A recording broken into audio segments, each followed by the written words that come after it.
Book that I chose to read this week was called Last Stop on Market Street by Matt De La Pena. And this story was about a little boy named CJ who traveled across the town with his grandmother.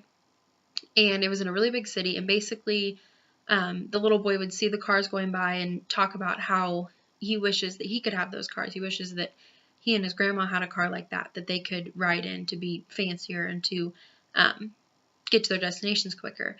But then as the story goes on, she's able to show him how by using the bus as their transportation and walking as their transportation, they're able to experience more of the city and experience more of the people and get a better feel of the culture and the others around them.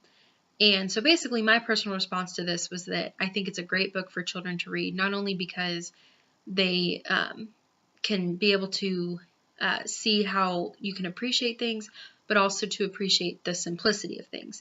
And another part of the story was that they walked through part of the neighborhood that wasn't as great, and so she was pointing out to him things that were basically perfectly imperfect. Like there were some street lamps that were broken out, and there was some other stuff that wasn't exactly beautiful or wasn't exactly perfect, but she was able to show him that just because something's not exactly how it should be doesn't mean that it's horrible or that it should be avoided.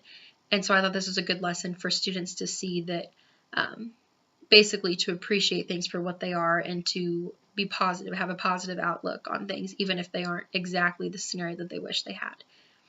The activity that I found to do this story with was called Question the Author. And basically, as the students are reading, they kind of come up with questions that they would want to ask the author, like, why did this happen, or why did you pair this image with this, or whatever.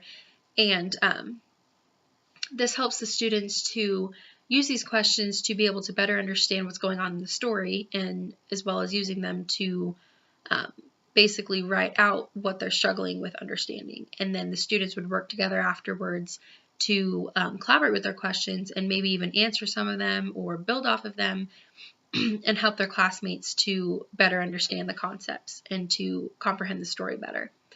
And I like this activity because it was something that they could work on as they're reading, and they also are able to work together to collaborate at the end in order to get the best understanding that they can. That's what I have for this week.